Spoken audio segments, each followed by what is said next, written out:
साथियों नमस्कार, श्रीकांत। आज हमारी चर्चा होगी सामाजिक मुद्दों पे। सामाजिक मुद्दा खास करके ओपीएस को लेके। ओपीएस मतलब ओल्ड पेंशन स्कीम, जो सरकारी कर्मचारियों के लिए एक प्रकार से कह सकते हैं कि रीढ़ की हड्डी हुआ करती थी। ओपीएस ऐसे कर्मचारी, चाहे वो राज्य के चाहे वो केंद्र के सरकारी कर्मचारी हुआ करते थे, वो जब रिटायर होते थे तो उनको एक निश्चित मात्रा में, एक निश्चित अनुपात में सरकार पेंशन निर्धारित करती थी, जो उनके लॉन्ग लाइफ के लिए होता था। इसके बाद जो उन पे डिपेंडेबल होते थे, डिपेंड होते थे, उनके लिए भी होता था। यानी कि जैसे कि बीवी, और अगर बीवी सरकारी सर्विस में है और मान लीजिए कि अगर उस पर कोई डिपेंड है तो उसके रिटायरमेंट के बाद अगर वो उसकी डेथ हो जाती, तो इस तरह से एक पूरी प्रक्रिया होती थी रिटायरमेंट के बाद। बेसिकली ओपीएस खत्म हो गया 2004 से ही। ये तो आप लोगों को पता ही है कि एनपीएस है। एनपीएस अभी सरकार ने यूपीएस की घोषणा की है। एनपीएस का क्या मतलब होता है? National pension scheme. ठीक है, NPS national pension scheme, UPS क्या है? Unified pension scheme. ठीक है, और ये नेशनल पेंशन स्कीम। ठीक ठीक, कुल मिला के ये क्या होता है? ये दोनों कंट्रीब्यूटेड होते हैं। ये दोनों कंट्रीब्यूटेड होते हैं किसके द्वारा? एम्प्लॉय के द्वारा। जब एम्प्लॉय सर्विस में रहता है तो वो एक निश्चित मात्रा में, चाहे एनपीएस हो चाहे या अभी सरकार ने यूपीएस लागू किया है, तो एनपीएस और यूपीएस में कर्मचारी का एक निश्चित अंशदान यानी कि निश्चित राशि, लगभग 1/3 या सरकार जैसा निर्धारित करे, सैलरी से हर माह कटता है।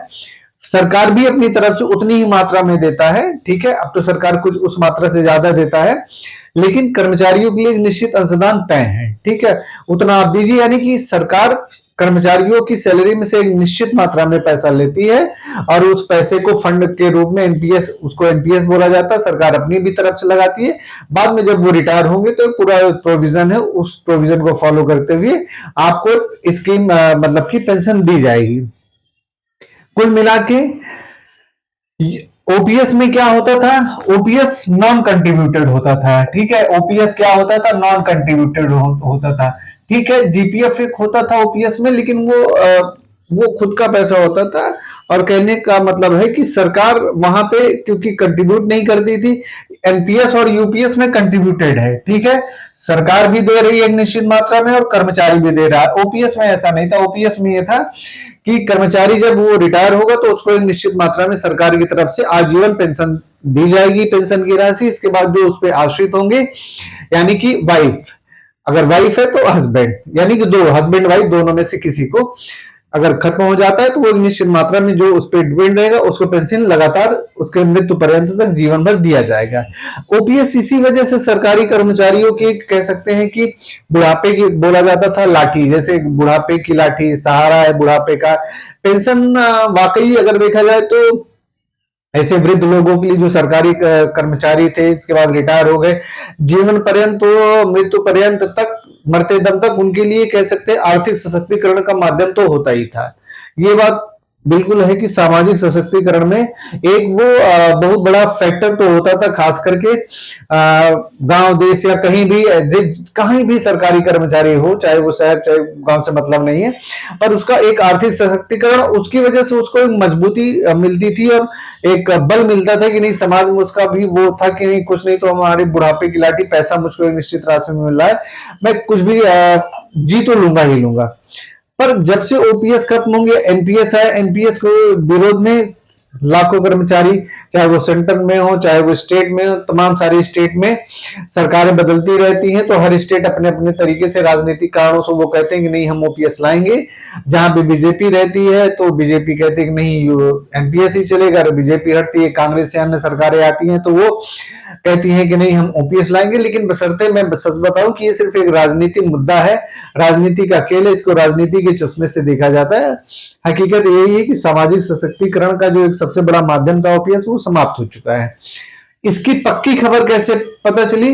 अभी फाइनेंशियल टाइम्स यानी फाइनेंशियल एक्सप्रेस में लेख छपा हुआ है, खबर छपी हुई है, जिसमें सरकार की तरफ से 8वें वेतन आयोग के द्वारा, यानी कि सरकार ने जो फॉर्म किया 8वां वेतन आयोग, तो 8वें वेतन आयोग के द्वारा यह संकेत दिया गया है कि अब ओपीएस को पूरी तरह से समाप्त कर दिया जाएगा और एनपीएस के साथ में यूपीएस, खास करके ये जो यूपीएस है, यूपीएस को पुश किया जाएगा, यानी कि यूपीएस को ही बढ़ावा दिया जाएगा।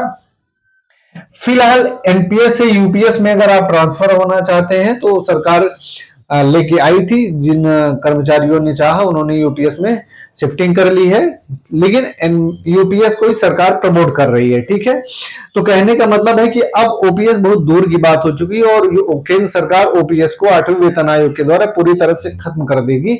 नाम वो कह सकते हैं बिल्कुल से ओपीएस का नाम समाप्त हो जाने वाला है। ठीक है, क्योंकि ये फाइनेंशियल एक्सप्रेस में ये खबर छपी थी, तो ये कह सकते हैं कि एक ऑथेंटिक खबर है, लेख छपा हुआ है। तो और 8वें वेतन आयोग के द्वारा ये 8वें जो कमेटी गठित हुई है, 8वें वेतन आयोग जो है उसके द्वारा ये बातें कही जाएंगी, बाहर छन के बातें आती हैं। ऐसे तमाम सारे जो इकोनॉमिक्स मैगजीन्स या न्यूज़पेपर होते हैं वहां पे ये खबरें आती रहती हैं, तो इस वजह से इस आधार में पता चलता है। लेकिन ओपीएस हट जाने से क्या घाटा होगा और सरकार को क्या फायदा होगा, सबके अपने थोड़ा सा हम लोग समझ लेते हैं। ठीक है, ओपीएस हटने से सबसे बड़ा घाटा कर्मचारियों को होगा, क्योंकि अभी ये केंद्र सरकार की योजना है कि ओपीएस को पूरी तरह से समाप्त कर दिया जाए। स्टेट अपनी तरफ से वो कहते हैं कि हम ओपीएस लागू करेंगे, पर वो संभव नहीं है। देखिए, कहना अलग की बात है चुनाव जीतने के लिए, पर वो हो नहीं सकता है, क्योंकि एनपीएस का जो फंड है वो केंद्र सरकार के अधीन है। केंद्र सरकार अगर स्टेट को देगी तब वो जाके ओपीएस, और ऐसा होने वाला नहीं है।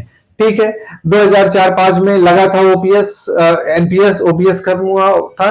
10 साल कांग्रेस की भी सरकार थी, उन्होंने भी एनपीएस को ही प्रमोट किया, कभी नहीं कहा कि हम ओपीएस लाएंगे। अब जब वो विपक्ष में बैठे हैं तो वो ये कह रहे हैं कि नहीं हम ओपीएस ला देंगे, ये कर देंगे, वो कर देंगे। सब राजनीति की बात है, कोई सशक्तिकरण नहीं चाहता है, मतलब कि कह सकते हैं कि सब हवाबाजी है। ठीक है, सभी अपने अपने तरीके से सोचते हैं, सबको लगता है कि हम विपक्ष में आएंगे, ये है हम जहां पे जा रहे हैं, जिस स्टेट में जा रहे हैं वहां हम चुनाव जीतने के लिए ये कर देंगे, तो वो एक अलग की बात है। लेकिन ओपीएस खत्म होने से जो बुढ़ापे की लाठी, यानी कि जो बुढ़ापे का सहारा है, यानी कि जो पेंशन एक बुढ़ापे का सहारा होता था, वो खत्म हो गया। आर्थिक जहां सशक्तिकरण थी वृद्धावस्था में, आर्थिक कमजोरी तो आएगी ही आएगी। ठीक है, आर्थिक कमजोरी जब आएगी तो सामाजिक कमजोरी आएगी। ठीक है, सामाजिक जब कमजोरी आएगी तो सामाजिक सुरक्षा कमजोर होगी, यानी कि सामाजिक सुरक्षा की भावना कमजोर होगी, खास करके कब, वृद्धावस्था में। ठीक है, वृद्धावस्था में सामाजिक सुरक्षा की भावना को बल किससे मिलता था, ओपीएस से मिलता था, यानी कि एक निश्चित राशि मिलती थी, मजे की जिंदगी रहती थी। वृद्धावस्था में कम से कम 2 लोग हैं, हस्बैंड वाइफ, तो हस्बैंड को भी ये संतुष्टि रहती थी कि नहीं हम रहे या ना रहे, पैसा इतना रहेगा कि मेरी वाइफ यानी कि वृद्धावस्था में उसको किसी का मुंह नहीं ताकना होगा, किसी दूसरे तीसरे की तरफ उसको, मतलब कह सकते हैं कि आश्रित नहीं होना पड़ेगा, पर आश्रित नहीं होना पड़ेगा। ये जो सामाजिक सुरक्षा की भावना है ये खत्म तो है ही ओपीएस से। ठीक है, ठीक, सामाजिक सुरक्षा की भावना वृद्धावस्था में खत्म हो ही गई है, ओपीएस नहीं है। सबके मन में ये डर तो बैठा ही, जो कर्मचारी है चाहे वो केंद्र के हो चाहे राज्य के हो, सामाजिक सुरक्षा की भावना का डर है, और ये सही बात है, इसमें कोई गुंजाइश नहीं है, इंतु किंतु परंतु नहीं है। लेकिन सरकार के अपने तर्क हैं, सरकार का क्या कहना है, सरकार का ये कहना है कि अब ये संभव नहीं है कि ओल्ड पेंशन स्कीम को जारी किया जाए, यानी कि ओल्ड पेंशन स्कीम को लागू नहीं करना संभव है। इससे क्या होता है कि खजाने पर बोझ बढ़ता है। ठीक है, और ये अतिरिक्त तो बोझ ऐसा है जो कि जीडीपी में लगभग 0.9 से 1% तक एक्स्ट्रा असर डालता है। ठीक है, यानी कि जीडीपी पे लगभग 0.9 एक भारी भरकम राशि है, जो कह सकते हैं कि जीडीपी के लिए खतरनाक है। वो यूज सरकार को ऐसा लगता है कि आज जीवन प्रत्याशा भी बढ़ गई है भारत में, अगर देखा जाए लगभग 70 वर्ष के करीब में हो गई है। ठीक है, पहले जीवन प्रत्याशा भी कम थी। रिटायरमेंट, कोई अगर कर्मचारी 60-65 में हो रहा है तो उसके बाद एक लंबे कालखंड तक पेंशन देना पड़ रहा है। ठीक है, पेंशन के साथ फिर डीए भी जुड़ता है, तो इस तरह से पेंशन क्या होता है, वो अतिरिक्त बोझ सरकार के ऊपर पड़ता जाता है, और सरकार उस बोझ को सहन नहीं कर सकती है।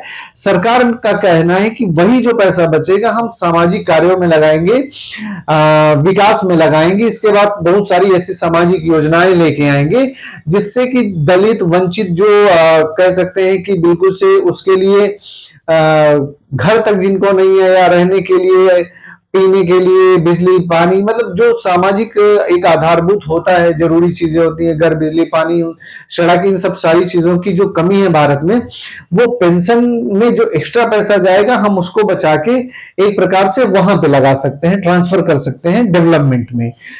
सरकार अपने तरीके से सोच रही, सरकार का ये कहना है कि इसका रिटर्न कुछ नहीं है, एनपीएस में क्या है, कंट्रीब्यूटेड है, ठीक है, तो दोनों पक्ष से पैसा लग रहा है, एक निश्चित राशि आएगी, ठीक है, सरकार के ऊपर उतना बोझ नहीं पड़ेगा, पड़ेगा पर ओपीएस की अपेक्षा बहुत कम पड़ेगा। अभी भी यूपीएस पे बोझ पड़ेगा, ऐसा नहीं कि नहीं पड़ेगा, लेकिन ओपीएस की अपेक्षा काफी कम पड़ेगा और सरकार राजकोषीय घाटे को मैनेज कर सकती है, केंद्र सरकार का यह मानना है।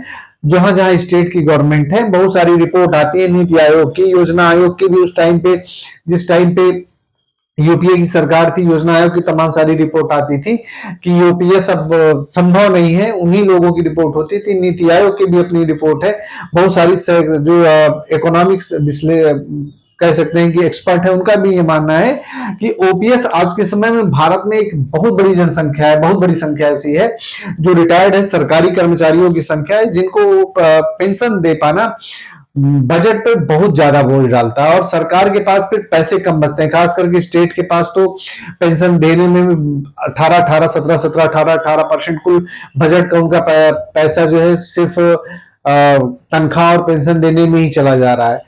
ये सरकारी बात है, ठीक है, लेकिन अगर हम भावनाओं को रूप से देखें तो सरकार का भी मानना है कि भावनात्मक रूप से तो ओपीएस ठीक हो सकता है, भावनाएं जुड़ी हुई हैं, इतने सालों से कर्मचारी से एक सेवा भाव रहता है सरकारी सर्विस के प्रति, भारत में सरकारी सर्विस के प्रति जो दीवानगी है वो सच पूछिए तो पेंशन की ही वजह से, बाकी ऐसा कुछ भी नहीं है, ठीक है।